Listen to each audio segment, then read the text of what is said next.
Good afternoon from the Circus Sports of the Main Kentucky Downs studio. I'm Ross Johnston. In NFL news, John Harbaugh and the New York Giants are hiring Matt Nagy to be their new offensive coordinator.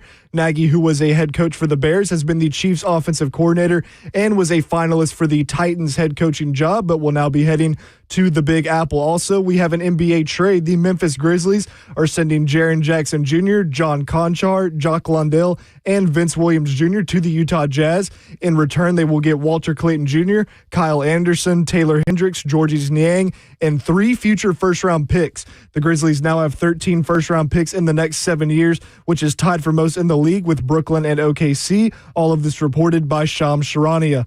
Vol basketball is back on the hardwood tonight as they look to win their 4th SEC game in a row. They will face the 11-10 Ole Miss Rebels in Knoxville with tip-off set for 6 p.m. Central. You can listen to Vol Network's coverage of the game right here on The Zone starting at 5:30. For all your foundation repair and waterproofing needs, visit USSTN.com. Breaking news and watch on your home for the Titans and Vols. This is 104.5 The Zone.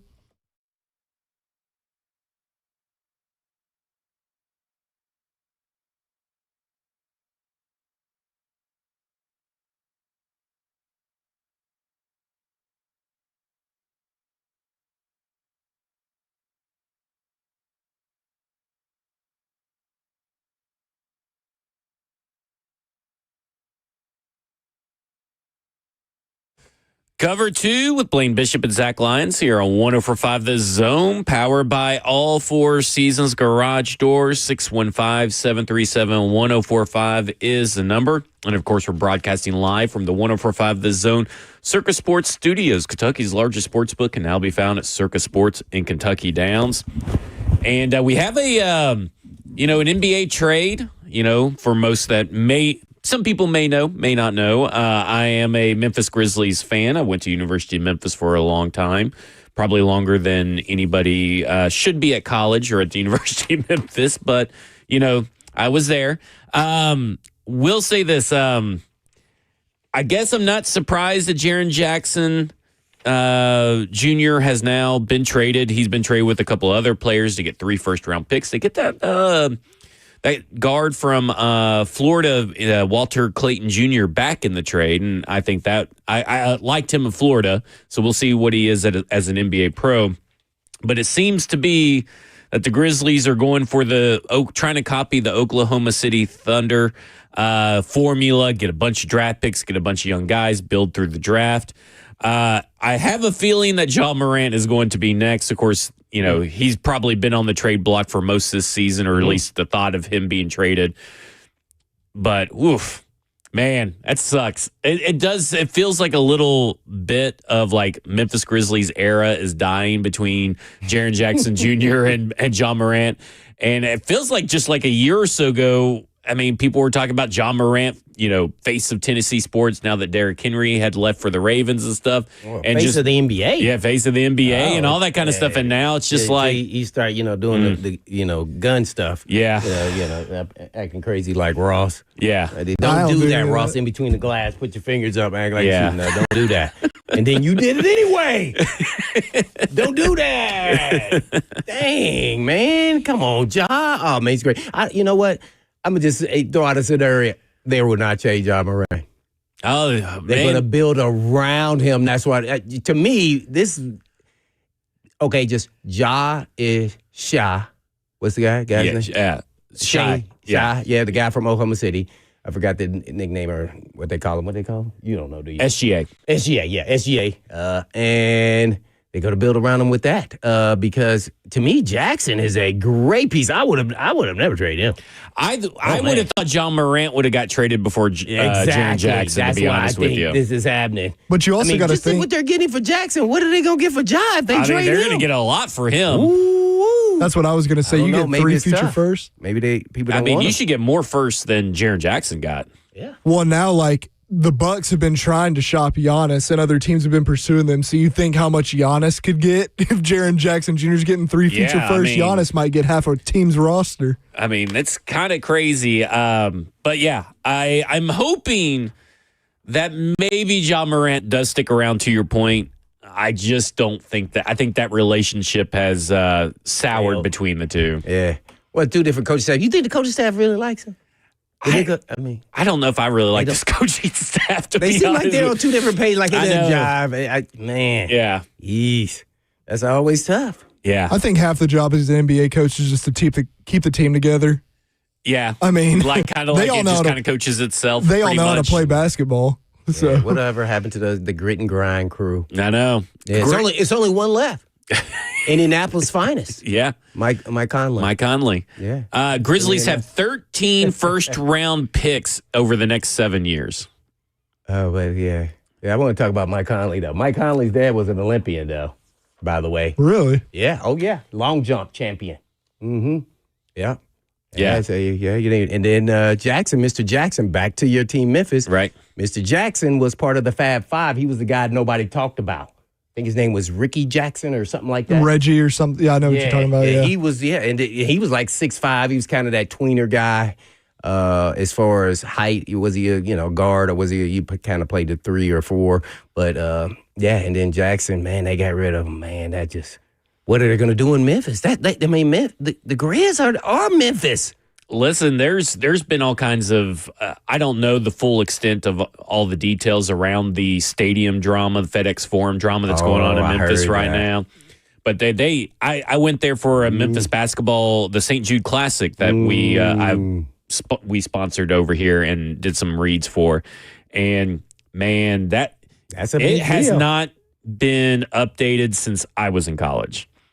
Like it's in rough shape. The seats are in rough shape, and there was supposed to be allocation for that stadium, and then it's just like it's been wrapped up in budget proposals and all this stuff. Like it's I don't know what the future holds for the Memphis Grizzlies in Memphis. Oh, so you saying potentially it could become I don't know. This the is just Tennessee getting Grizzlies.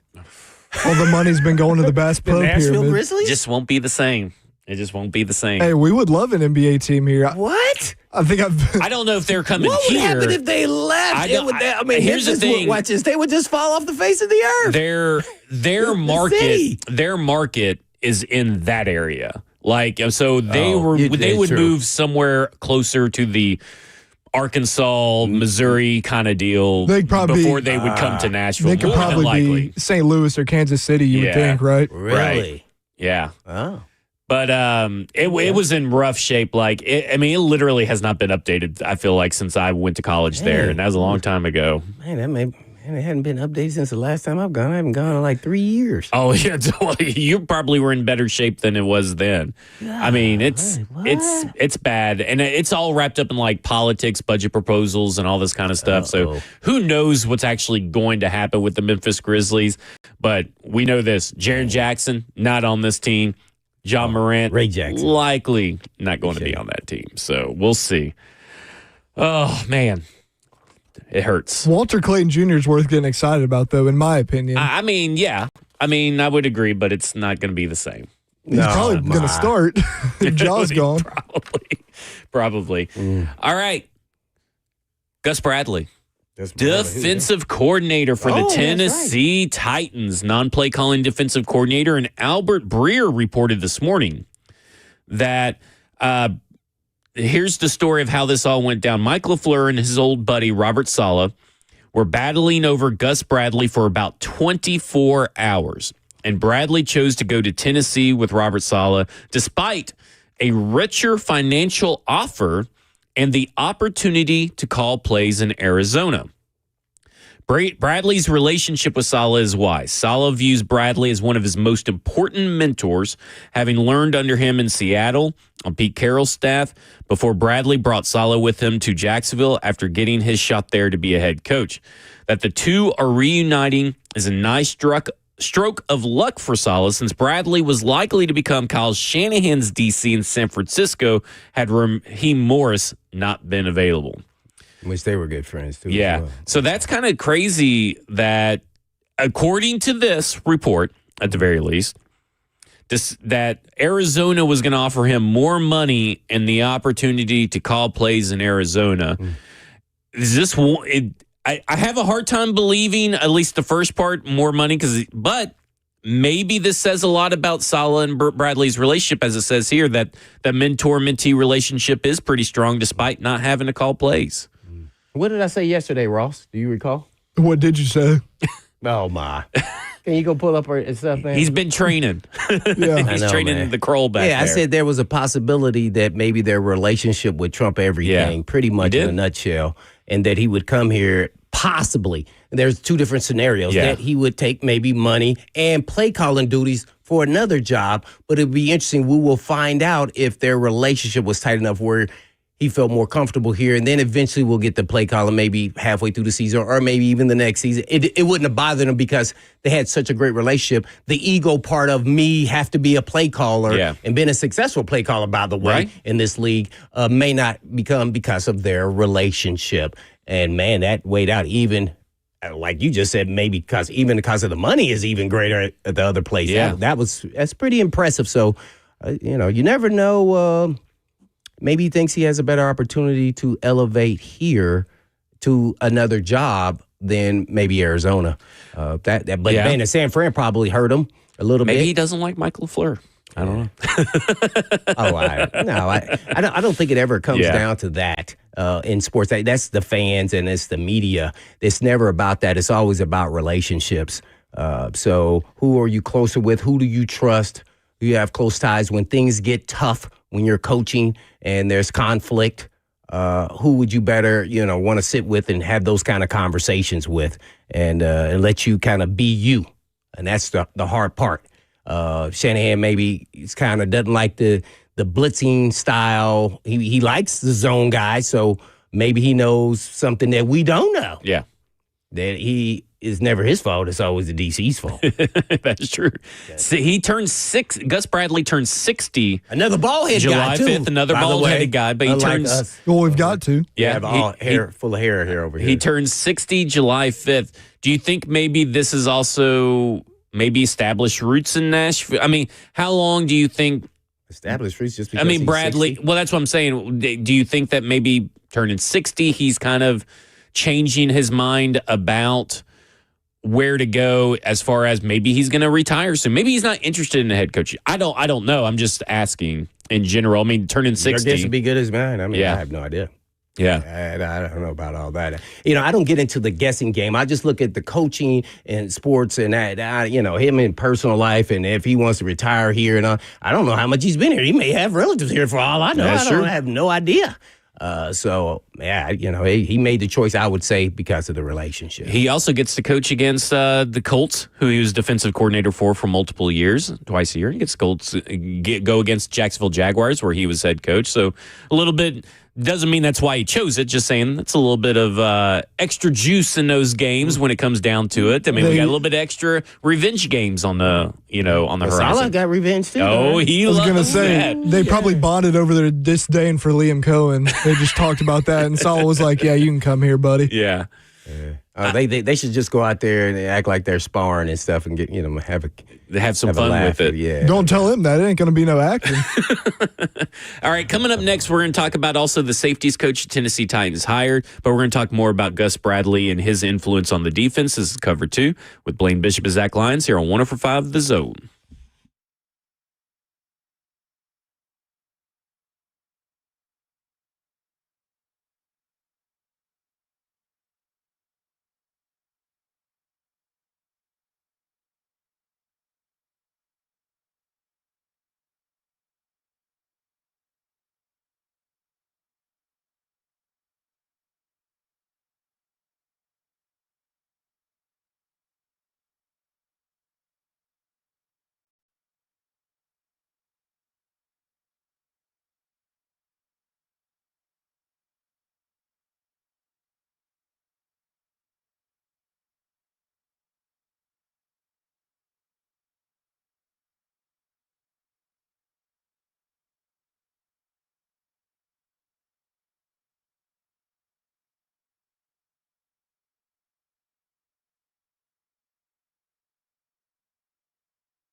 Get ready to slip into an unforgettable experience. Join 104.5 The Zone at the T-Line Nashville as we broadcast live starting at 10 a.m. with the Buck Rising Show, followed by us, Cover 2, and 3HO for our sweet sip and snack curling challenge on Thursday, February 12th.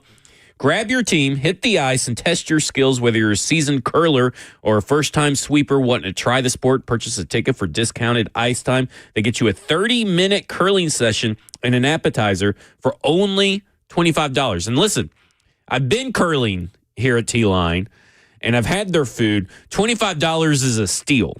So make sure that you guys go to get your tickets over at 1045thezone.com/events to get your tickets. Buy them right now because it is awesome. It's fun. Curling is fun. It's a lot more strenuous work than people will realize. Like, you actually get worn out sweeping to get, slow down. I already forgot what the name of the little disc for curling is called, but it's fun. It's fun to learn. You read that pretty well. I did. I read it a lot better than when I recorded it.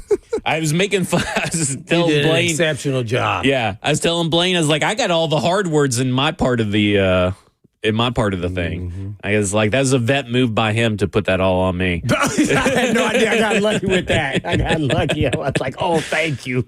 T-Line is really cool. It's really fun. I enjoy it. And Mark Bulger is I guess, owner, operator or something like that, maybe a partner over there.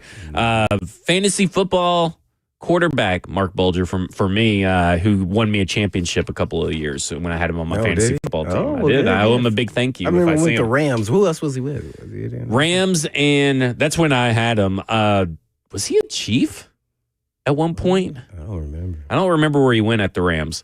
All right. Gus Bradley. I just want to wrap up a little bit more on the Gus Bradley conversation. This adds another former head coach to the staff. So we talked about how great it was yesterday.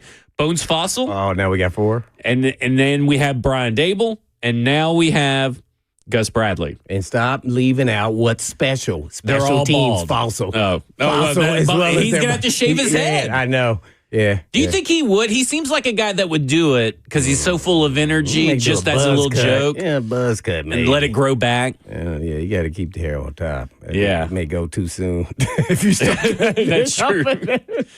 I like the addition. I know that there's like a lot of Jaguars fans and Colts fans that are making fun of the Titans for hiring who was the defensive coordinator of the Colts and head coach of the Jaguars. They're like, oh, this is a bad hire. We're glad that you have him. And I'm like, well, he's not even calling the plays. Like, every fan base is always mad at, Yeah. like everybody just stunk it up.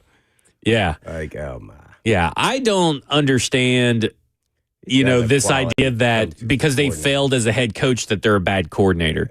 And if you start going to look at the Colts kind of defensive roster for a little bit, it just was not that good. Yeah. And listen, the Titans are not that good, is not currently a good defensive roster.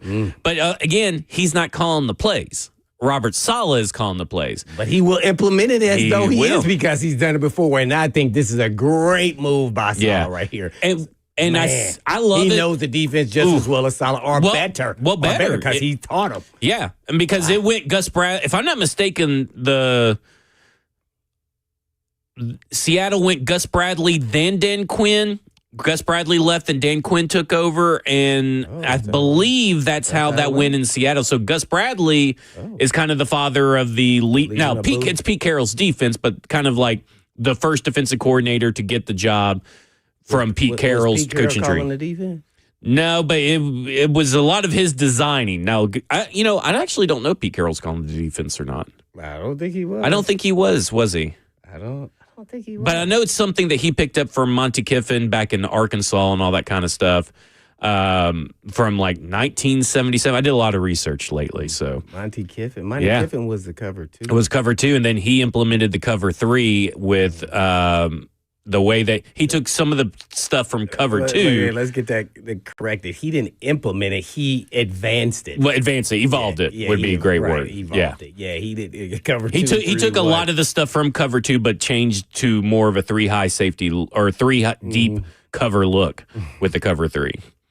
So, but I love it because I got someone in here is asking, how does this stack up to the Panthers all-star coach group a few years back? Who's that? So that was when Frank Reich had him, Thomas Brown, a bunch of people he didn't work with. Like It's Frank, totally different. See, that's where fans go wrong. Yep. Like there were no relationships built in. They didn't work together before. So that's totally different. Chemistry is already built in immediately amongst the coaching staff. People don't even ever talk about it, but that matters. Why do you think Vrabel had so much success so quickly? It wasn't because of the players. It was also the staff was all on the same page. Yep. They understood what they needed to teach and all the little nuances of the offense and the defense. And there you go. You take off. And then the quarterback was in his second year, and he blossomed under McDaniels. So that it's hard to like compare. That's not even on the same bar to me as the same. Yeah, because even like the position coaches, you struggled to find connections between their coordinators, right? Yeah. Like here with Dable, he's going to have his offensive line coach that he's worked with. He's going to have his quarterback coach that he's going to work with. And obviously, the defensive staff is filling out with a lot of people that Saleh and Bradley have both worked with in different stops. So there's a ton. It's a totally different scenario for me and situation for me than the Panthers, because for me the Panthers situation was just like a potpourri of just all these different coaches it was almost felt like this should work, right? Like you think about it on paper, you're looking at it and you said this staff is a really good staff, and then they can't all get on the same page because they have different styles, different looks, different communications, like. When you and listen, I think Frank Reich is an all right head coach, but Thomas Brown didn't really come for the Frank Reich coaching tree and didn't really have that same West Coast and all this kind of stuff. And you go look at the defense, it was just position coach after position coach from too many different disciplines and not one cohesive vision and messaging. Yeah, well, that's always the case. There's a question, though. How come Nick Saban had so much success there with Alabama? With different coaches that he had never coached with. Because they come in and do it his way, pretty much. When he chose also to was evolve, gaining information too as well. Yeah. See, so there was a benefit there to him to make that kind of sacrifice, but we're still going to do it my way. Yeah. It's like, okay, when he chose to evolve is when he got different kinds of offensive coordinators, right? But he chose to evolve. So he doesn't mind going a little bit out of his coaching tree to get someone that fits what he wants to do. Yeah. And guess what? That's what the great ones do. That's why they're different, him and Belichick, than the rest. Well, even though Bill Belichick doesn't get in the Hall of Fame, and neither does Bob Kraft go around. Well, they eventually get in. They'll get in eventually, but unfortunately that happened. I don't understand I think it's just the process, because they're saying other people were waiting there before them. Yeah. So then they're stacked up, and then now guys you want to say immediately should get in, they can't be ahead of these guys that have been waiting. I don't understand the whole process. Really, to me, there should be no limitations on if you're a first ballot guy, from a coaching and ownership standpoint. I mean, it should be, we can put as many people as we want to. Yeah. What's also good about the Bradley hire, when you have Bradley, you have Bones Fossil, and you have Brian Dable, it kind of provides Robert Saleh a little bit more freedom to go around the whole team and be kind of, yes, he is a defensive play caller, but be a little bit more CEO hands-on-ish, because he knows that he knows Gus Bradley is sending the same messages in the defensive room as he would regardless of him. So, like, he's going to have a little bit more freedom to go around and trust that his messaging on the defensive side of the ball, which is the side of the ball that he's known for, is being relayed and taught appropriately. Because Gus Bradley, anybody can kind of say what they want. I mean, still, his tenure at the Colts, he was still 16th in total EPA per play for the Indianapolis Colts, even though they weren't that good. But he's still a pretty good defensive coordinator and defensive mind. So when you have that value, that experience in the room, you have almost a second version of yourself if you're not able to be in that meeting because you have to go do something else. Yeah, I think it's a moot point. I mean, he trusts the guy. That's why he hired him. Yep. I mean, just compare this staff to Callahan's staff. That's all you have to do. That's it. Yeah. Then that'll tell you where we're at. We're at least going to be middle of the road, and we're going to be competing every game just on their vast array of knowledge in this game. and working with one another. So they're on the same page. The DC now knows the entire defense. He actually implemented the defense and taught it to Saleh. Yeah. And Saleh maybe taking it to another level. But, I mean, man, this is a no-brainer. If they don't win 8 games, I'll be stunned. At least, 8 games. And I haven't even seen who they drafted and free agents. But, yeah, the cohesiveness among the staff and trust is vital. Because there's a lot of backstabbing, just like everything in corporations, businesses, and everything else. So, yeah, there will be none of that because everybody trusts everybody. Where are we going? Why am I trying to backstab? That's what really happened with the Bills. McDermott went upstairs and told the owner, well, we don't have a Super Bowl winning roster before they even went into the playoffs. So then the GM's like, oh, man, you're trying to backstab me. Because he knows the picks were on him. Yeah, so none of that will happen amongst the coaching staff. Everybody be honest. And then when, a job is available, hey, man, you want to interview? Hey, I'll give you best wishes. When the time is up, nobody's trying to navigate and take your job and all of that. So, yeah, it matters. People, I mean, it's just like the real corporate world. It's no different.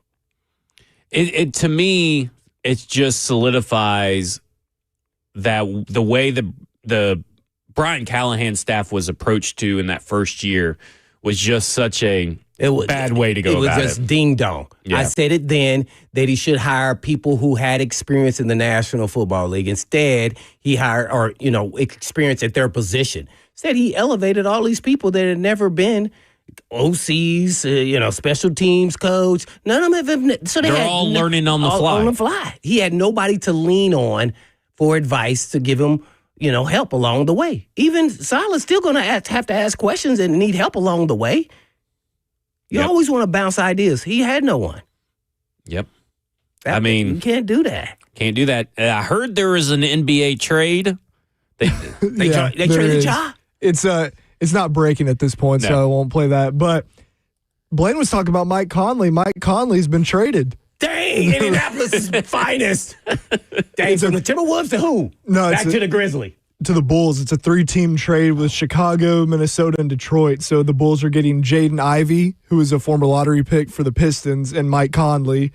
The Pistons are getting Kevin Huerter and Dario Saric, and the Timberwolves are just getting some picks, I think. Man, I know who but those it's funny. Blaine's a psychic. He always does this. Dang, Conley's the last of the grit and grind. I know. Oh, that's crazy. That's crazy that we were just talking about Mike Conley. Man. We were just talking about Mike Conley. Oh, my gosh. That's crazy. Yeah, to me, this defensive staff got better after the Gus Bradley news. Marquand Manuel, safeties, has been hired as safeties coach, and he's a guy who also has defensive coordinator experience. He's been with Dan Quinn over at Atlanta as defensive coordinator. Obviously, Dan Quinn did call the plays for that defense, but Marquand Manuel has also been with Robert Saleh at the Jets, so he's worked with Gus Bradley. He's been everywhere. So again, him and Tony Oden have a working relationship, who's still the cornerbacks coach. So we just really await for this staff, to our knowledge, what's left? Linebacker coach. And it has been reported that they are going to have a specific nickel coach. Oh, yeah, nickel corner coach. So those are the two positions right there that seem to be the only ones left. Now, they may still add like assistant position coaches, obviously. Maybe there's a run game or defensive pass game coordinator as well. But right now, to your point, this staff is going to have a lot of synergy, a lot of intimate working knowledge of how they do things, a lot of chemistry. I expect this defense to take a big jump from last year's defense, or the last few years, even under Vrabel defense, than we have seen a little bit. I don't know if there's going to be a lot of gelling time. It just really depends on free agency and the draft, to your point. Yeah, that's going to be really interesting because they still need some pieces. I mean, we don't know who their corners are. Obviously, they're going to be drafting some corners and signing some corners out. So we'll see there. But I'm not going to take anything away from Denard Wilson. Did a lot with less. So I think, with their experience, I think they can maybe take it up another level then before we even see the pieces to the puzzle. Just with their experience. So, because, that defense has to be, they have to fit, and then you have to get comfortable. You look over the history of, him putting in schemes and systems. That first year is kind of, we improve, but not like it. Then that second year, they kind of take off.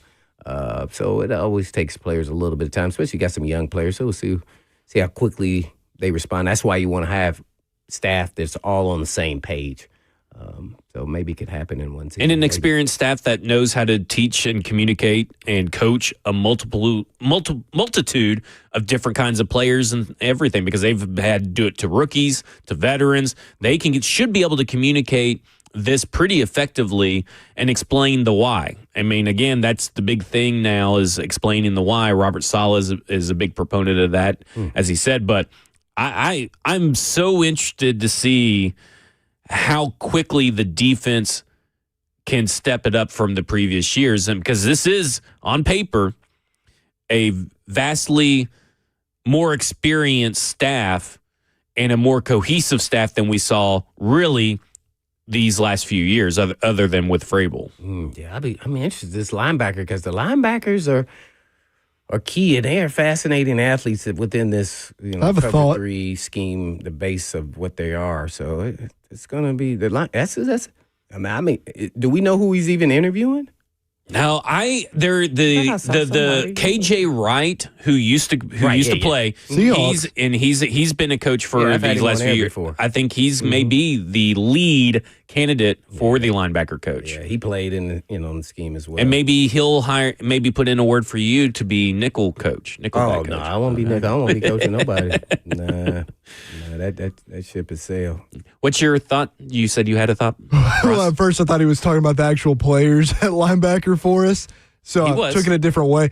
I don't know. And Eric Kendricks is older in age, but I wonder if a guy like Eric Kendricks, who they got on their practice squad and then ended up starting for the Niners in the playoffs, obviously Fred Warner being out, I wonder if that's a guy who Saleh would bring over, because I don't like Cody Barton was a little bit of a disappointment based on the hype kind of in the preseason, but I just don't know if Cody Barton would fit his scheme. I think he likes faster, more athletic linebackers, and that's not Cody's strength.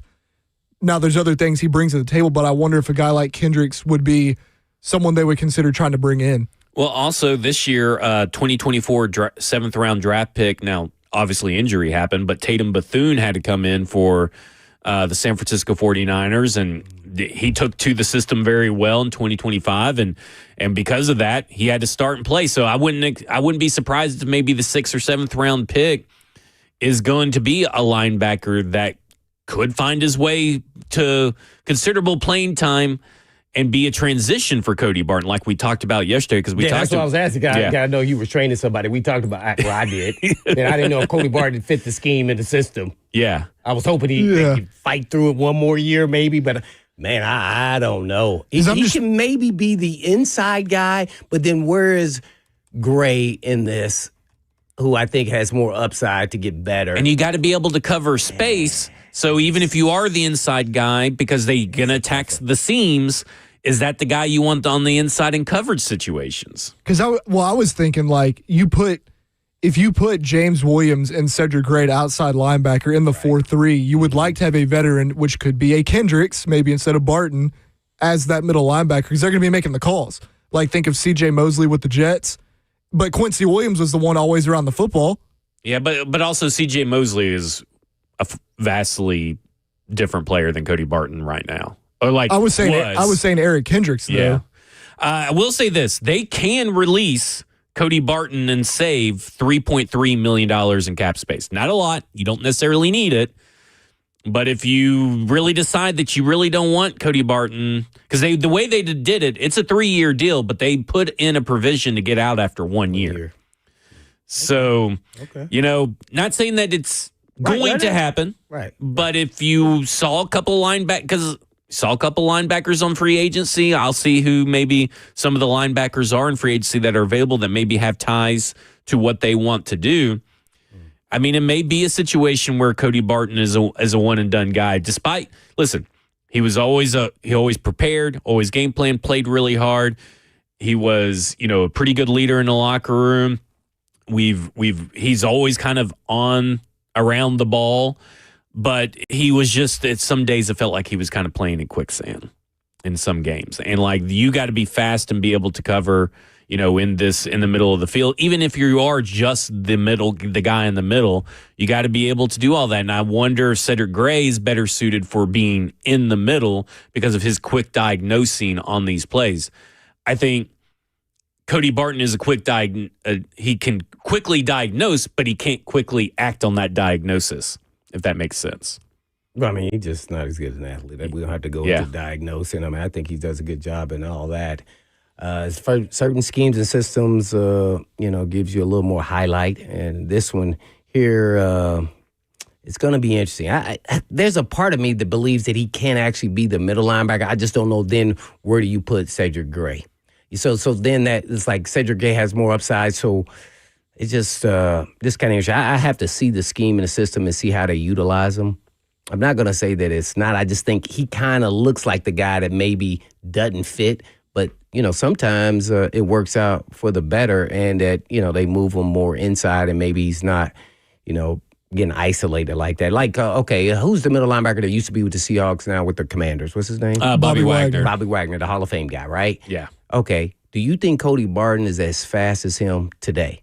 Yes.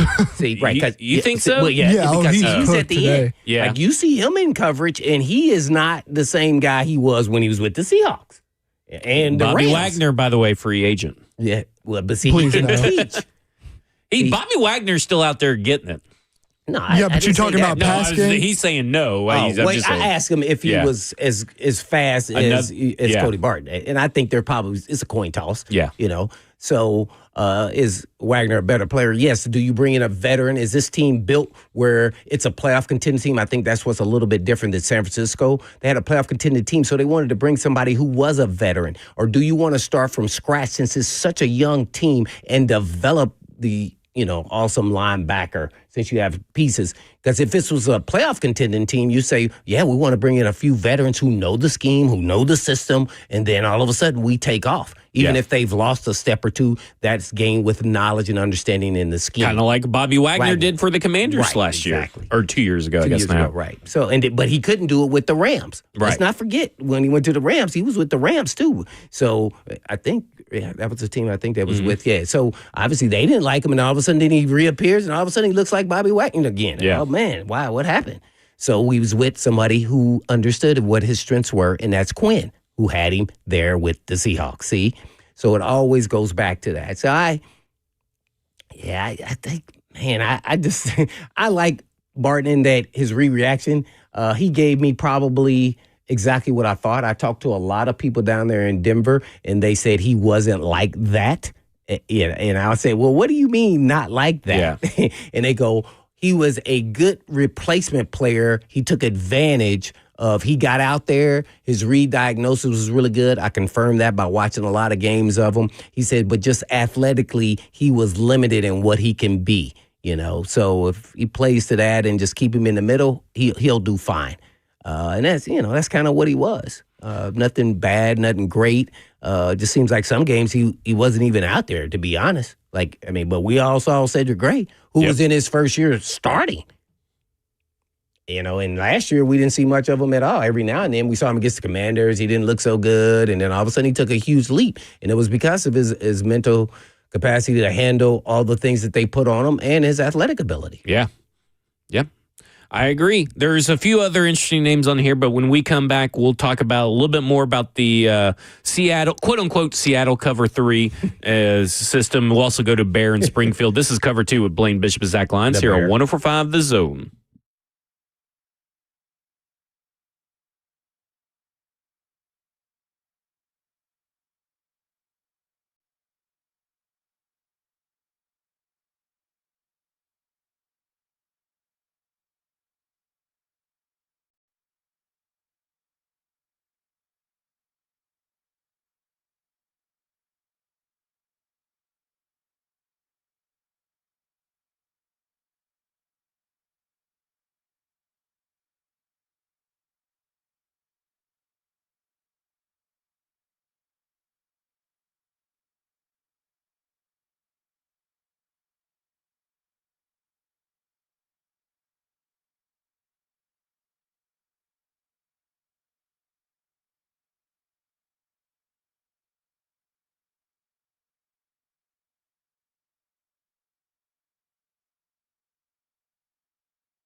New year, New Year's resolution. And for me, it's to get some of this weight around the midsection off, and we all want to do that. And the approach to weight loss at Edge Peptide and Hormone Therapy is a little bit different. We make sure all the patients have extensive lab work and face-to-face conversations in office with our nurse practitioner to create a customized treatment plan tailored to your specific needs. They use only U.S.-based FDA-audited compounding pharmacies because knowing where your peptides come from always matters. And you also get to enjoy access to their in-body scanner to track weight loss and make sure you're maintaining that muscle mass that you have put on and gained. You also get to lower your A1C, keeping your cravings in check. And boy, do I need that in check. And prioritizing protein and having someone guide your journey from start to finish. So call the team at Edge Peptide for all of your wellness questions at 615-724-1878. That's 724-1878. Or you can check them out online at edgepeptide.com.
Hey, it's Zach Lyons. If you wear glasses, you already know the struggle. I'm constantly looking for them, waking up blind without them, knocking them off the nightstand. Don't even get me started on vacation. Swimming, forget it. Fogging up, smudges, scratches. My whole day revolves around these things so that I can see.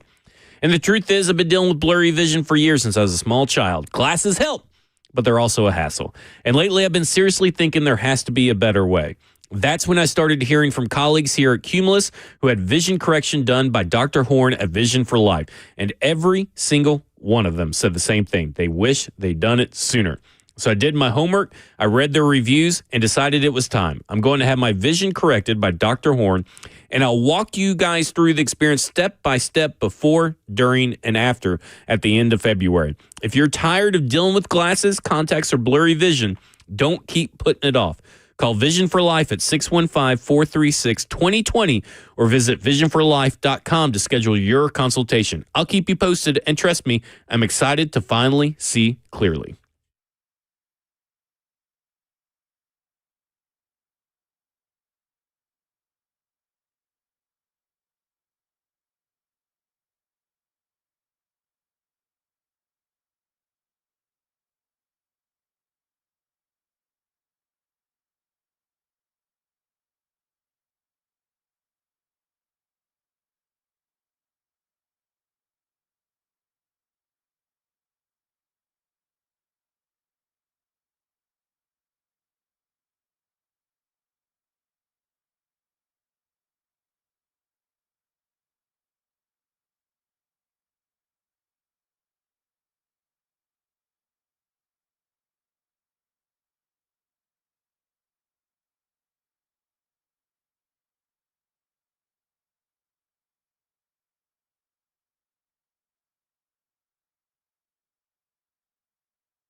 Cover two, with Blaine Bishop and Zach Lyons here on 104.5 The Zone, powered by All Four Seasons Garage Doors. 615-737-1045 is the number. We're going to be joined by Coach Mack at 2:20 p.m. later today. We're going to be spending most of the time talking about the Seattle Cover 3 scheme that is likely to be the basis or the foundation for this defense. But if you watched any San Francisco 49ers, you saw that he kind of strayed away from the Seattle 3, even at the beginning of the year, not just when the injuries happened. So he's been a little bit more adaptable and flexible and not just so gung-ho about the Seattle Cover 3. But before we do that, let's go to Bear in Springfield. Bear, you're on with Blaine and Zach. What up, Bear? Hey, man, Professor. Yeah, man. I just wanted, I'm liking the coaching staff, man. I agree with all of what y'all saying, man. We got some experience, I think that'll work out good. But Blaine have to get everybody fired. Down here, man, you talking about eight wins, man. You can get everybody up out of that, bro. Why, you don't think they get 8 wins?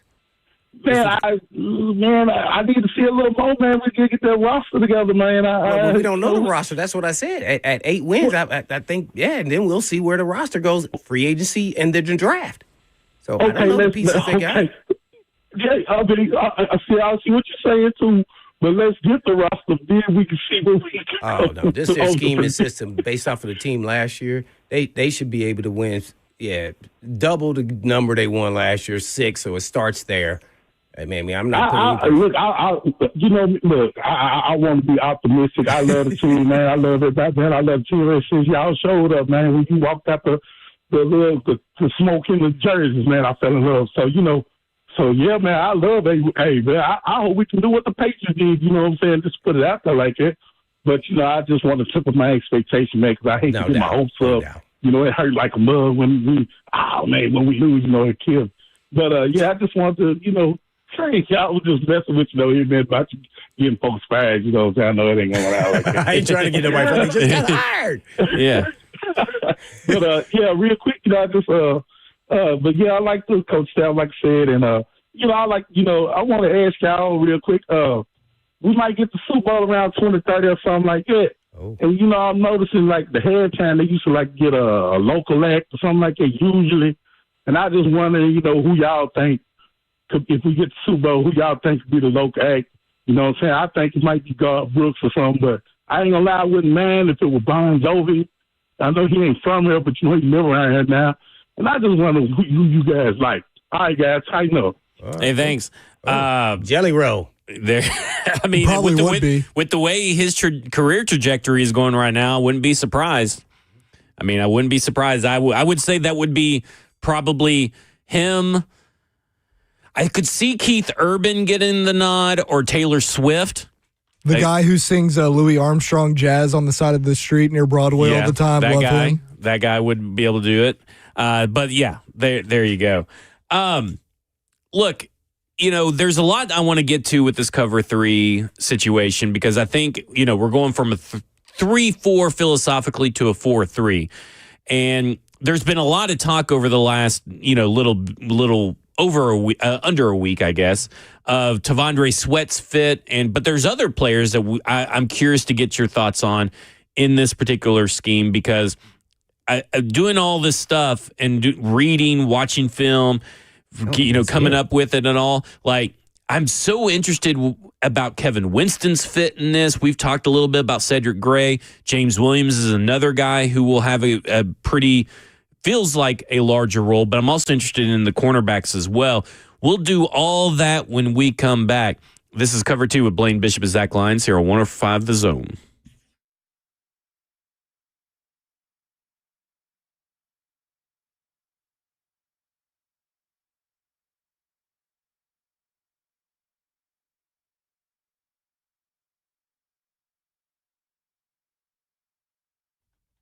Want to know about a place where European Auto Repair doesn't feel like European Auto Repair?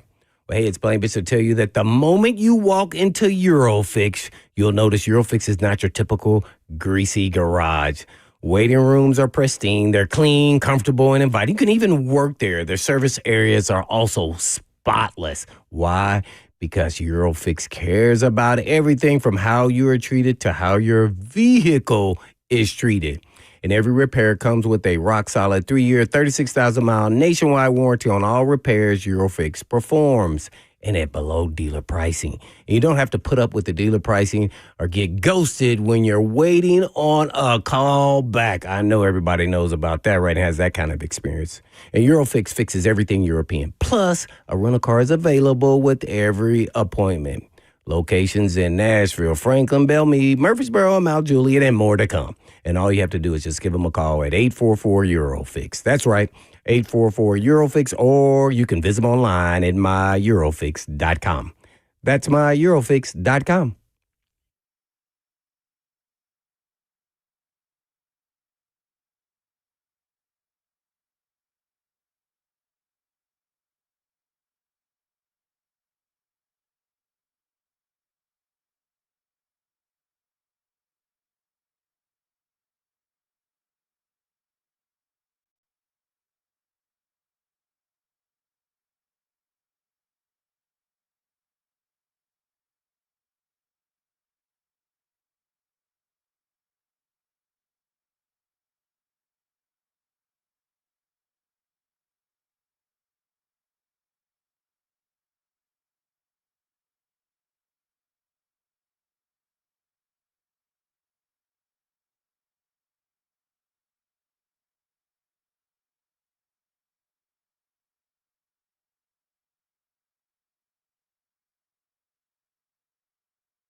Good afternoon from the Circus Sports of the Mid-Kentucky Downs studio. I'm Ross Johnston. In NFL news, John Harbaugh and the New York Giants are hiring Matt Nagy to be their new offensive coordinator. Nagy, who was a head coach for the Chicago Bears, has been the Chiefs' offensive coordinator and was a finalist for the Titans' head coaching job, but will now be heading to the Big Apple. The Memphis Grizzlies made a trade today, sending Jaren Jackson Jr., John Conchar, Jock Londell, and Vince Williams Jr. to the Utah Jazz. In return, they will get Walter Clayton Jr., Kyle Anderson, Taylor Hendricks, Georges Niang, and 3 future first-round picks. The Grizzlies now have 13 first-round picks in the next 3 years, which ties them for most in the NBA with Brooklyn and OKC. All of this reported by Shams Charania. Lastly, Vol basketball is back on the hardwood tonight as they look to win their 4th SEC game in a row. They will face the 11-10 Ole Miss Rebels in Knoxville with tip-off set for 6 p.m. Central. You can listen to Vol Network's coverage of the game right here on The Zone starting at 5:30. For all your foundation repair and waterproofing needs, visit USSTN.com. Breaking news at once on your home for the Titans of Vols. This is 104.5 The Zone.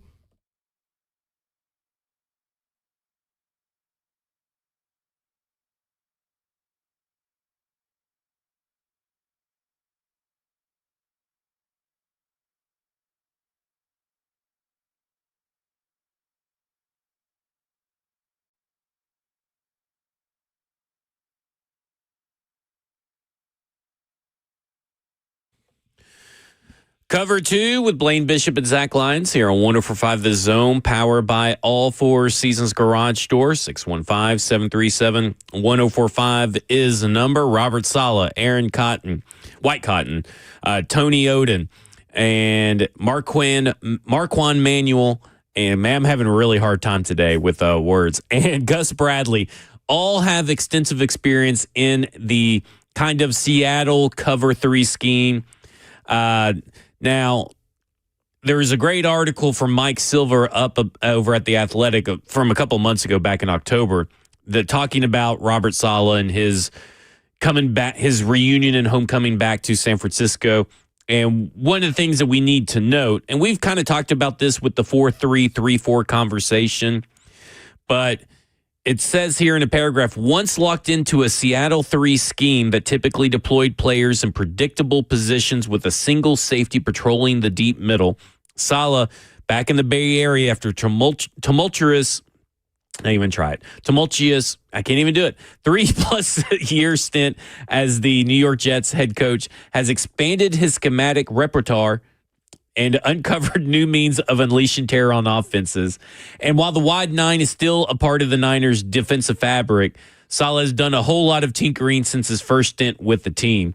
And so basically, 4-3-3-4, those things kind of matter, but they really don't in today's NFL.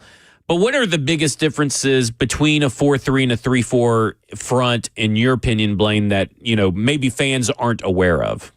Well, I don't know. I'm not a coach, so I have no idea. But it's 4 and it's 3. I mean, they decide really with the 3-4 scheme, you're just trying to decide who is the 4th guy and sometimes the 5th guy who's coming, and that's what you're trying to keep off balance as well as who's dropping, who's not. Really, I think even with a 4-3 scheme, you kind of still do a little bit of that in some of your blitz packages and third down, coverages and schemes. So everybody runs some form of it, or vice versa. Yeah. 4-3-3-4. So I'm not real big on I don't know if people really want to delve into schemes and systems, at least as far as the fan base. But they had the Legion of Boom and they did really well with the 4-3 scheme. And I think you got to have really good 4-down linemen to get after the quarterback and can stop the run. It can be a 2-gap type player, and can't be just I'm a get up field type player either, like Myles Garrett did against the Titans. Yeah. Because I knew how to attack them, right? You can run in schemes or you run right at them. Because they always want to get a field, so you got to, they got to be big, strong, and long. And it's interesting to see if that changes how the Titans look at it from Marganzi's point of view on the type of players he's looking for. And I'm not even just talking about, the down linemen. I'm talking about the corners typically are long and athletic and man-to-man guys. Yep. So right now I don't really, Baker's long, but I don't know if he fits the bill, just kind of that overly aggressive nature, dog type player. He could turn into that, but I think they probably want somebody maybe a little bit faster, but that looked like that. He looks like Richard Sherman. He's just not Richard Sherman, right? Right. They're going to look for certain types of players. So I'm interested to see how that all plays out when they need some corners and they also need a pass rusher. So what takes priority? And to me, it's always the pass rusher first. Then you try to get some corners. So maybe they sign one in free agency and maybe they take one in the draft or two. I don't know how many picks they have and see where they go from there. But you definitely got to have some corners. I think they actually are okay with the safeties that they have with Winston and Hooker. I kind of think they fit the bill a little bit easier for them to kind of fit their scheme and system what they do. How do you feel? Because, reading all this stuff and watching the film, it's like, man, I kind of, underplayed how good Earl Thomas was. No, I mean, Earl Thomas is borderline Hall of Fame. I mean, my gosh, that guy just covers ground like nobody's business. You won't even see him. And then he's all of a sudden on the feet, he's out of frame on TV, and then all of a sudden he's in frame. I mean, never seen anything. I mean, just insane, this ability. And then, of course, Cam Chancellor, I guess I just noticed him more, but like he was the guy that they would put up in the box a lot and would be your hard-hitting thumper. How do you, obviously you don't have to have those roles so, I guess, concrete, but how do you see Kevin Winston and Amani Hooker as a safety duo? You were just talking about how, you think they'll do well. I mean, like, what kind of roles do you see them kind of filling in this defense? Well, I mean, there's, a lot of people just kind of looked at Cam Chancellor kind of guy in the box, and he was more so that, but he also played back, and they kind of, based off motion, Earl was down there, but his strengths were being sideline to sideline. That's what we used to call it. I got sideline to sideline. I said, "No, you really got numbers to numbers." So it was always a joke. But, so everybody has strengths to their game, but Earl Thomas could do pretty much all, as well as Cam. I thought in their scheme, when they were Legion of Boom back then, man, I thought Cam Chancellor was the heartbeat of the actual defense, and whether he was in the box or knocking people out or getting guys going across the middle, as well as Earl was too in the passing game. I think he had a little more versatility to his game, and he had some cover skills, great ball skills. They really worked really well together, and they did a lot of like matchup zone to that cover 3 quarters coverage.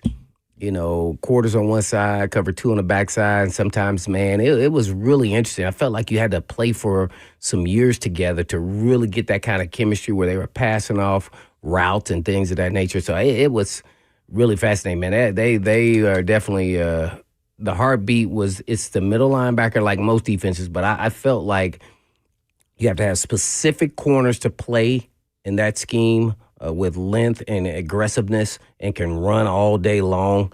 And I love the challenge of man-to-man. And their man in 3 and 4 is just quarters coverage, all look somewhat similar. Yeah. And especially their cover 3, man, they would actually trick some of the quarterback, and I'm talking about the great ones, Peyton Manning included in that, and where they would play cover 3, and you talking about Cam Chancellor in the box. Well, there were times where they would say, okay, they playing cover 3, we're going to throw down the seams because you get 4 verticals is how you beat cover 3.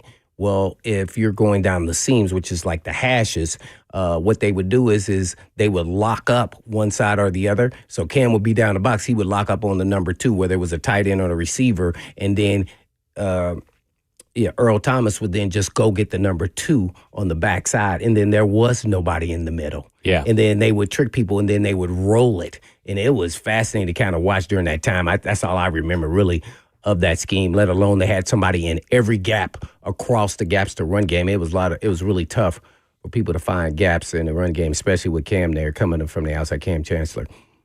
So it was really cool. And then when they would motion, Earl Thomas would come down the box. He was more than capable. He was just kind of better. I felt like, ball hog guy. So I think that's kind of fits more Hooker. Now, I don't think he's the athlete that Earl Thomas is now. Don't get me wrong. I think Earl Thomas, there's a part of me I think he should be in the Hall of Fame. Something happened at the end of his career. I don't remember what it was, off-field type stuff, craziness. But as a player, man, this guy was one of the best. I've watched him before on tape. I was just like, wow. He went to Texas as well. He was a really good player. He first-round guy. and Chancellor was that banger, that brute. Who had size like James Williams size, like 6'2". Right. He was a big dude that could run, and he wasn't just a hammer guy. He could get he could cover 2, 3. He could play in the hole and cover. So he was really good. Nobody mentions him, but I felt like he was the heart and soul of that defense and made it really tick the way it should have. When you look at the defensive line, I mean, obviously. And that's Winston, by the way. Yeah, Winston. I mean, so Winston probably fits it perfectly, right, as far as the role, and I think he has a little more probably upside as far as athleticism, but he has to reach that level, and you just never know if some players ever reach the pinnacle of what their abilities, the God-gifted abilities that they have. And I think Winston has the mindset to get there. That's half the battle, besides having ability. So we'll see if he can get there, stay healthy, stay on the field. But the sky's the limit for him. He can do pretty much anything. Pete Carroll talked about that he wants, at the 4-3, prefers speed and athleticism over size, and each rotating about like 8 different offensive linemen or defensive linemen up in that 4-3 scheme that he had. But when I thought was different a little bit for Robert Saleh from his first stint in San Francisco to this stint is that he wanted to add beef up in the middle at his defensive tackle positions. He went and drafted 2. Well, he didn't draft them, but he heavily pounded the table for 2 defensive tackles that they ended up drafting. Alfred Collins, a defensive tackle out of Texas, who was 330-something pounds, and then C.J. West, I forget where he's from, but he was another 300-plus defensive lineman, and that's a little bit different than what he's typically known to do. And so I look at T'Vondre Sweat, and yes, T'Vondre Sweat needs to get in shape, needs to take his offseason training a little bit more seriously. But this is a guy that I feel like with Robert Saleh, man, I don't see how outside of maybe something crazy happening, this is a guy that Robert Saleh is probably real interested to get his hands on and see what he can do with him in this 4-3 defense. And so sometimes they're going to be playing the 3-4, right? Maybe it's a 4-2-5. Like, that's just how they are. This is, to me, T'Vondre Sweat's such an interesting guy, kind of like Kevin Winston and maybe even Femi Oladejo, guys that have, James Williams too, guys that feel like Robert Saleh gets their hands on them. Man, we could see these guys really rise up the ranks in the defensive world. Yeah, you sure so hope so. I mean, we all know Sweat is, for a big man, he is super gifted. If it, he could stay healthy, and we could, you get unhealthy, and then now we want to see if you can stay in shape and then be the player he wants to be, obviously. So we'll see if that can happen. But I think those guys that are big like that can move like that are always fascinating in any scheme. So I don't think it's just in particular the Saleh scheme. I mean, you can see the difference when both of them were healthy and Simmons and him were out there. That's a tough duo. And then you bring in an edge person, and then outside, let's say with Femi on the other side, hopefully he develops. I think, man, you could be, and then let's say you sign a veteran corner, a legit, one that knows he's very familiar with. Then you sign or you draft a couple, maybe one higher than the other that he'd be on the field immediately. Right. Let's say second or third round or so. I don't know. And then you get another one. Then you got Harris there. So who could probably be a slot. So they may bring in a veteran guy.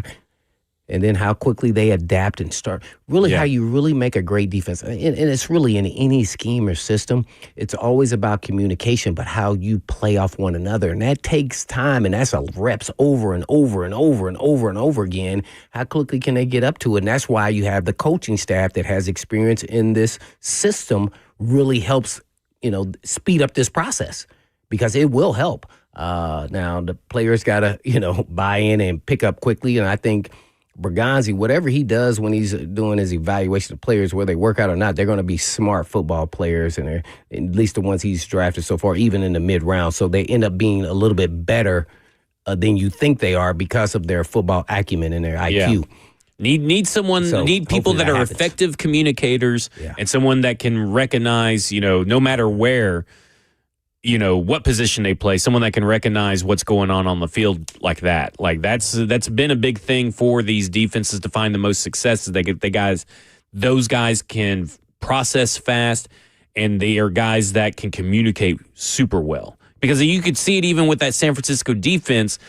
they may not have had the most athletic people by the end of the season, but because they were so well coached and they were they all swarmed for the football. And they were disciplined, too. And right? disciplined. Yeah. Like that, the discipline can lead to the other stuff being, you can hide maybe some athleticism. Yeah, no doubt. So that's what gets me so excited. Like, man, this thing could go down a really good road, and over the next couple years, right when we get into that stadium, that thing is going to be jumping. Yeah, yeah. And then we also, Cam Ward elevating. Yep. He takes that second year jump that we're expecting.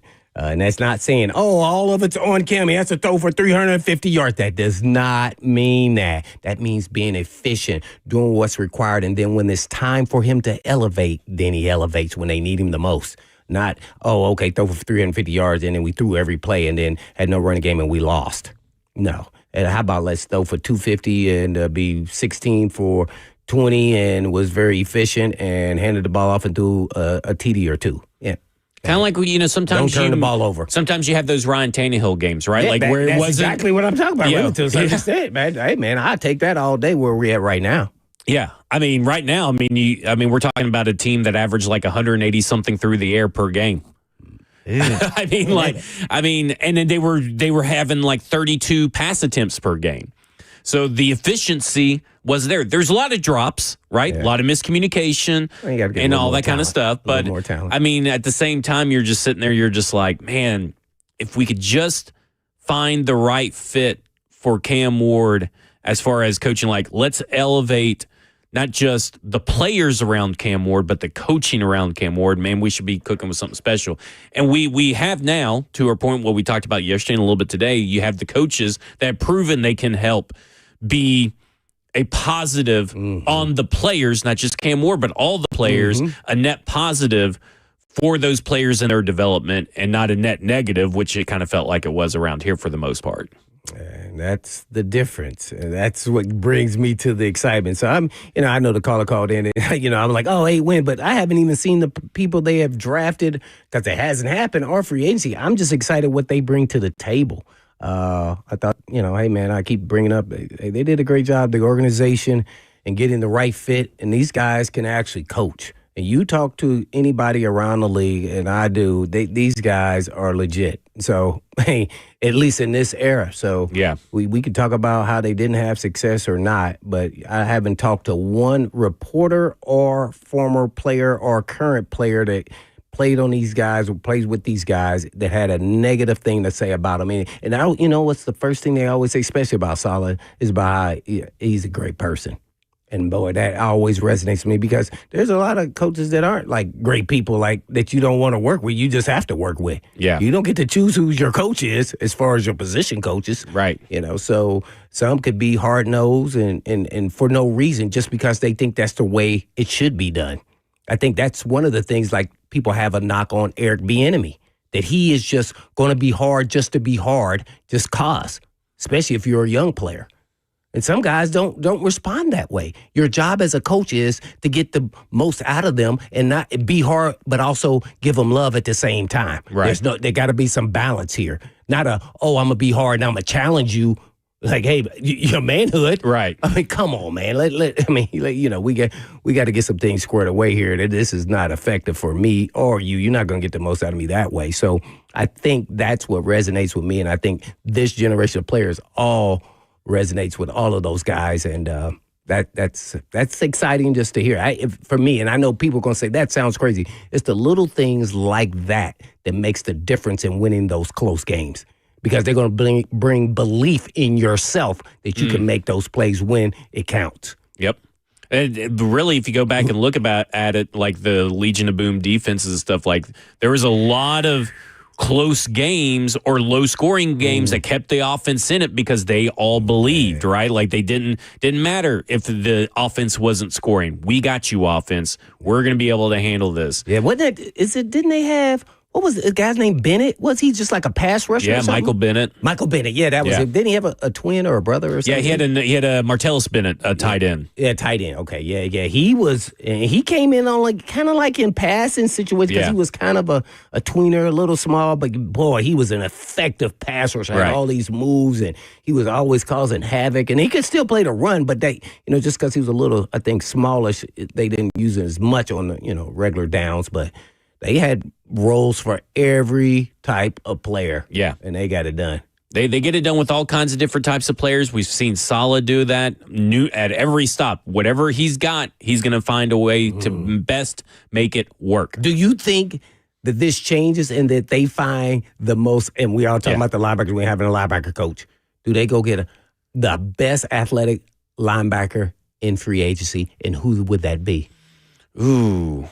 I mean, I could see them. I don't know if Quincy Williams is the most athletic or the best athletic, but I could see a guy like him that had great success with the Jets. Oh. And his brother's Quinton Williams, that's but he the had younger good. one. But the he's younger- on the smaller side, but he is athletic and yeah, fast. he's athletic and fast. Watch this. I'm going to throw this out. Isn't he a free agent? Tell me if I'm wrong. I don't remember. The guy from the Jaguars. The guy first Devin round. Lloyd. Yes. He was a first rounder, right? Yes. So I would assume that he's super athletic. Remember, he had like 4 interceptions when they came to play the tight. I was like, what? He has 4 interceptions already? He is a free agent. He is a free agent. Does, So there you go. does that change your take on what he thinks he needs for this defense in free agency? See, you ain't Could. gonna go where they go, because this dude can roll Yeah, that could. and cover. And get a lot of turnovers. I mean, that dude really turned it on, and he was left for dead until this year. I'm And gonna make a bold prediction. All right. They do that for free agency. Move Gray outside, and Barton got to go bye. Sorry. hey, Sounds like that might happen anyways. yeah, I like that. All right, coming up next, Coach Mack for our weekly Mack Attack, brought to you by Two Rivers Ford, South's most trusted Ford dealer. This is Cover Sorry, 2 with Cody. Blaine Bishop and Zach Lyons here on 104.5 The Zone.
You know what that music means? Cover 2 with Blaine Bishop and Zach Lyons here on 105 The Zone. That means it's Tuesday. That means time for our weekly Mac Attack with Coach Mac, brought to you by Two Rivers Ford, the South's most trusted Ford dealer. And, Coach, the Tennessee Titans found their defensive coordinator and are filling out a nice little defensive staff for Robert Saleh's first tenure as Tennessee Titans head coach. Gus Bradley, he's been around the league in a while. I'm sure you're very familiar with everything that he brings to the table. What can you tell us about Gus Bradley and why maybe he chose this job over the Arizona Cardinals job where he doesn't have play calling duty here and he would there?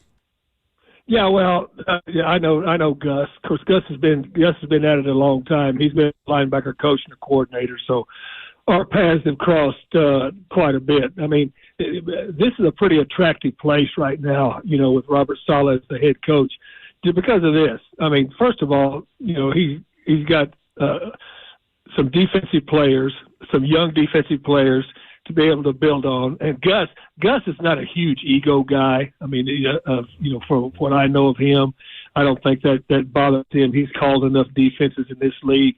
This is an extremely experienced staff that they are putting together. And plus, I mean, you come into a place where you got a lot of cap space, and you've got a general manager that's already proven that he can draft to quality. I can see a lot of reasons why Gus would come here. When it comes to all this experience on the staff, I mean, you have 4 former, head coaches, Brian Dable. You have, obviously, Robert Saleh. You have now Gus Bradley and even Bones Fossil. He had an interim head coaching spot. But with all this experience, how does that benefit the players and coaching and teaching and communicating this new style of offense, new style of defense that they're going to have to be learning?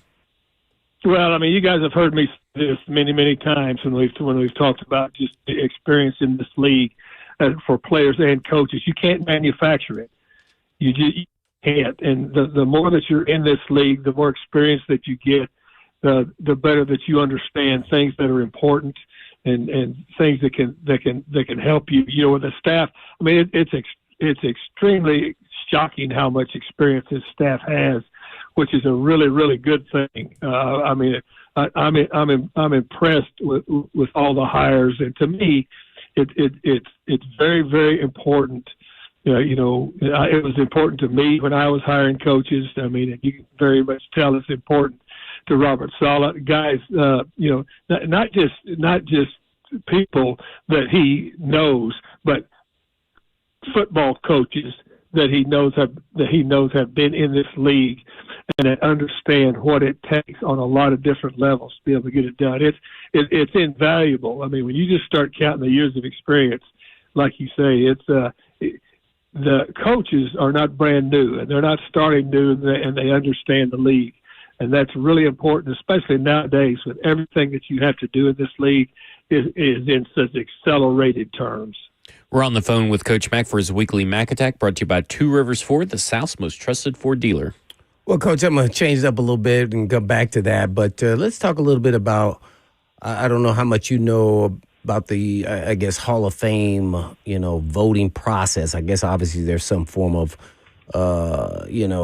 where the process doesn't work smoothly for whatever reason when you don't have Bill Belichick as well as Kraft getting, in on the first ballot. What are your thoughts on, if you were a voter, what should be part of the process to make sure that the guys who are first ballot get in first ballot? Because obviously there's some form of, process that needs to be changed. I don't know how that process works, but it's clear to all of us that who should be in first ballot. And I don't know if it really matters, but at the same time, you're one of the greatest coaches ever. I think you deserve that right. Yeah, well, and to me, I mean, the process, and they've changed it several times. Oh, okay. Through the years, and the thing that happens is all of a sudden when you start limiting the number of people in each category that can come in, you get a backlog. You get a backlog of it, and then I've never been in the room where they've talked about it. I've had people call me asking, my opinion about the way that they're weighing one person against the other, and then also the different categories. I mean, the contributors, the coaches are in a completely different category than the players. But to me, sometimes right now it looks like what they're doing is we'll put these guys in now because we know that guys such as Robert Kraft and Belichick, that those guys, Bill Belichick, they're going to go in anyway. Mm-hmm. So let's get these guys that have been log jammed in first. I mean, and you're right. I mean, they need to streamline the process, but I don't have the answer to streamlining that process. I just know that to me, it's getting pretty convoluted at times just because of the backlog. Name one player that you've coached that nobody ever mentions for the Hall of Fame. Seth Joyner. Seth Joyner, right. The number 59 with the Eagles? Was he with the Bears too or no? Yeah, Seth Joyner. Seth Joyner, I coached Seth when he came to Arizona. Okay. When Buddy Ryan came to Arizona, he brought Seth and Clyde Simmons with him. Seth Joyner was a fabulous linebacker. I mean, and he was a multifaceted linebacker, was a really, really, really good player. And he hardly ever gets mentioned for anything, for the Hall of Fame. I loved coaching Seth. Yeah. I mean, both at the Eagles and then even at the Cardinals, I mean, in his later years. I mean, he was a consummate pro, but he was a really good player. Was that because he was so good at a lot of different things and, like, his numbers just don't stand out? Let's say he had 60 or, 70 sacks, but he also was a great cover guy, because I kind of think of like Cornelius Bennett and all those guys when I first got into the league. And you go, man, Biscuit was just good at everything. He could rush the passer, but his numbers individually as far as sacks and interceptions just wasn't going to be elite. But when you played against him, you felt like, man, this guy was heck for us, man. It was trouble.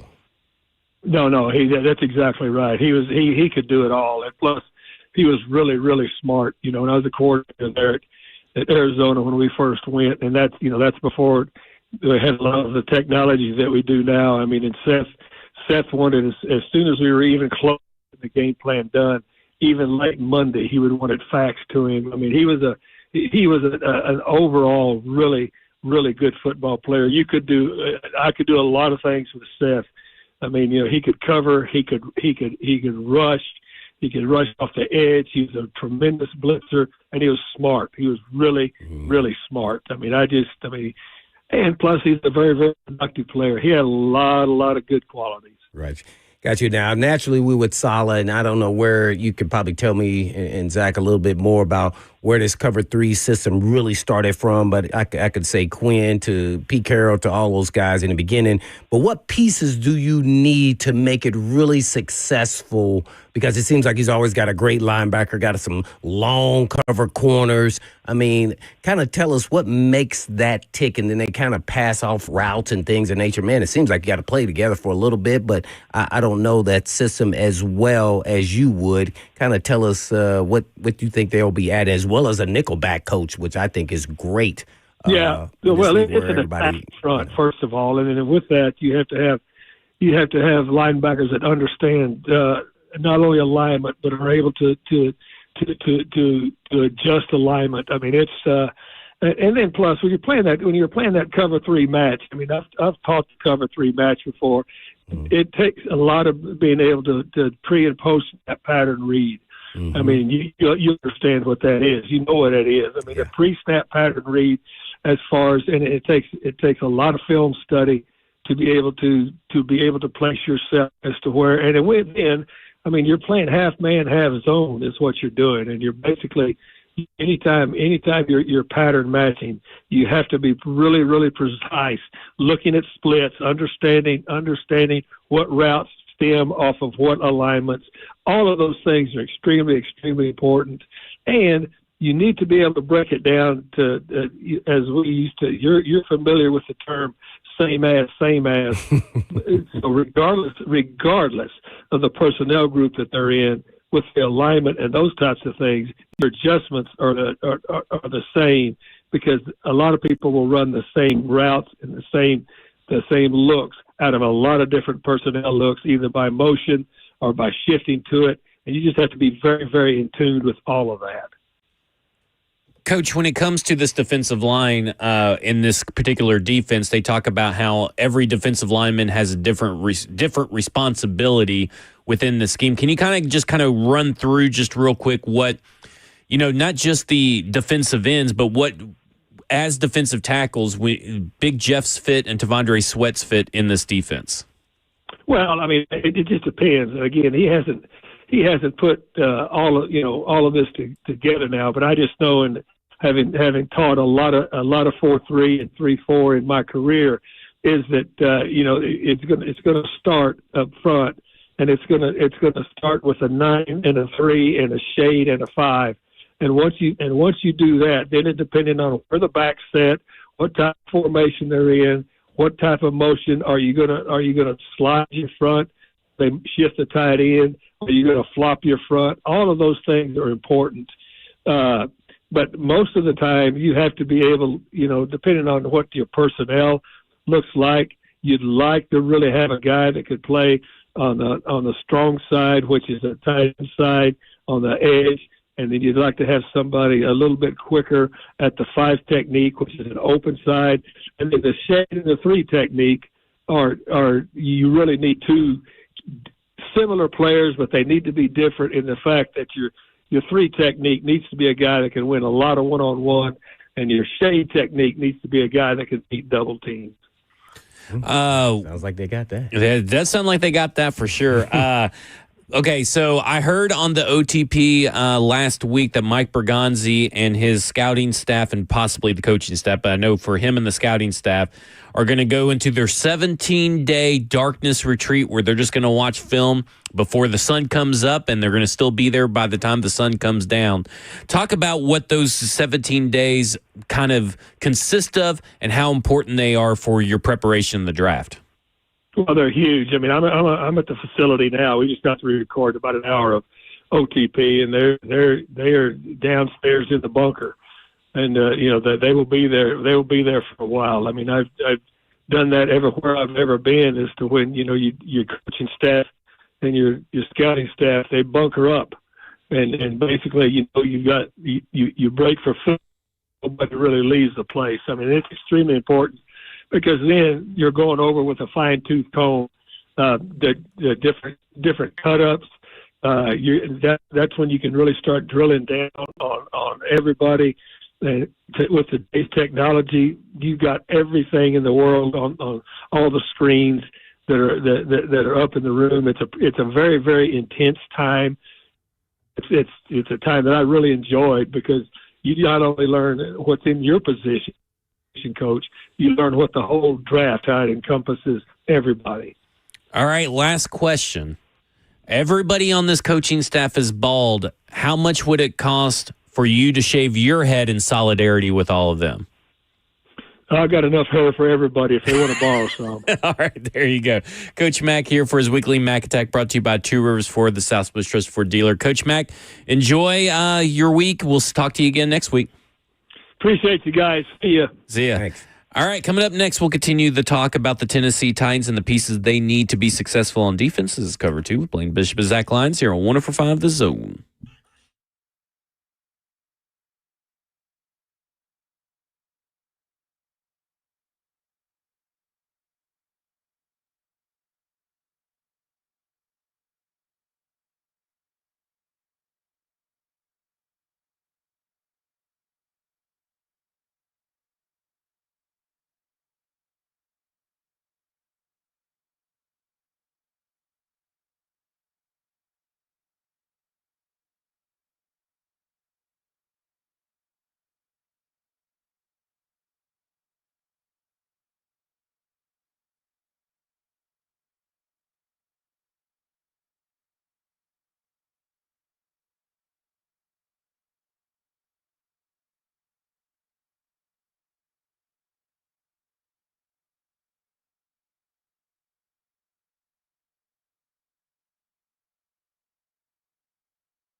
Cover 2 with Blaine Bishop and Zach Lyons here on 104.5 The Zone, powered by All Four Seasons Garage Door. 615-737-1045 is the number. You asked some really good questions about the pieces to Coach Mack, about the pieces that this team kind of needs to be successful, this defense. And he talked about linebackers understanding alignment and being able to also know the alignments, but also understand it to adjust it and all that. But he did talk about something that I did want to, ask you a little bit about: pattern matching or pattern reading. Talk a little bit, take us through a little bit about that, about what that is from the defensive back standpoint, not just corners, but safeties. And how do you, I guess my question is, how do you find players that you can do that? Because I don't know, is that really prevalent in the college world? Like, I'm just trying to figure out from a scouting perspective, I guess. I'm going to say I didn't learn it to kind of pros. I just think the pros is a little bit different. It's no different than, everybody's in shotgun, and now they're got to do a little bit under center for sure when you get in the National Football League. So it's just something new. But whatever Berganzi did last year, I think, these guys are going to have the acumen to be able to do that pretty quickly if they're taught it. So, it's just like, if one receiver goes out, the other one's coming in. Yeah. Let's keep it simple. I never want to go high IQ football stuff on here because, I've learned from John McClain told me back in the day when I first started to always act as though you're talking to somebody who doesn't understand football. So I said, okay, I feel like I'm talking to my wife. So every time I'm talking to my wife, I'm talking on air.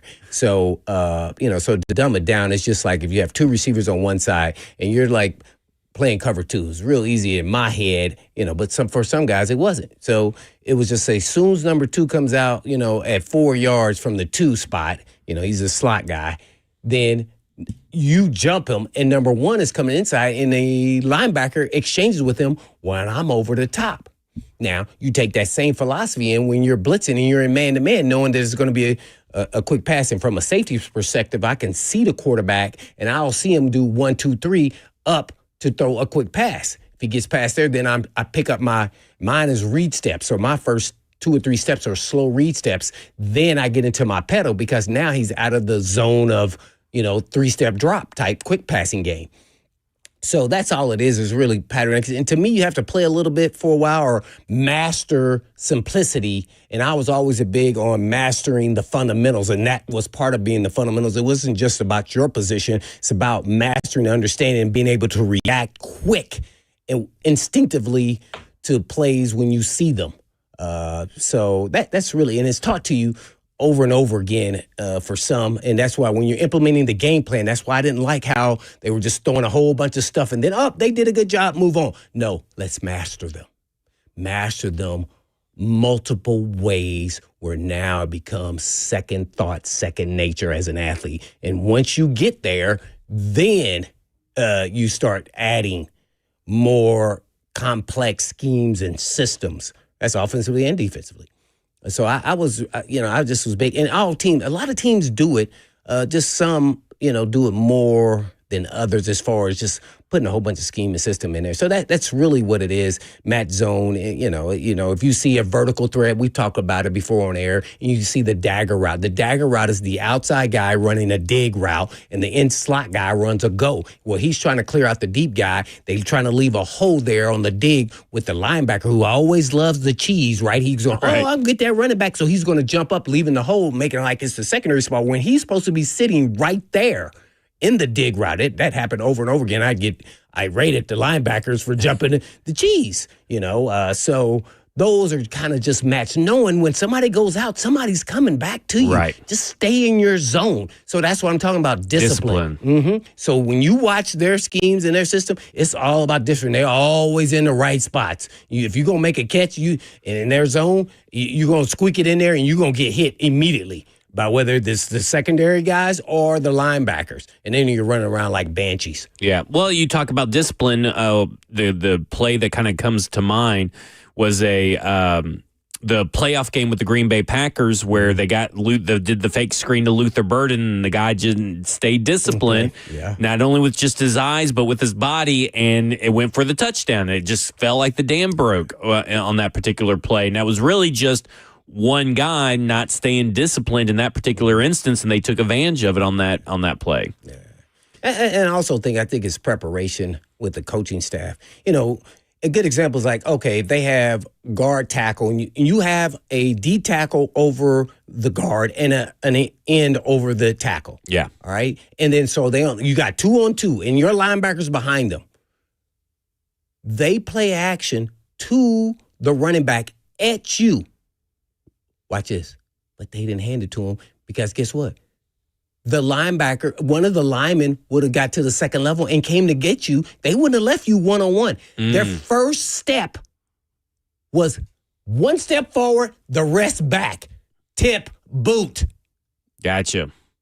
Boot scheme, bang. So don't go for it. I mean, so these are when you watch film, the coaches all have the data.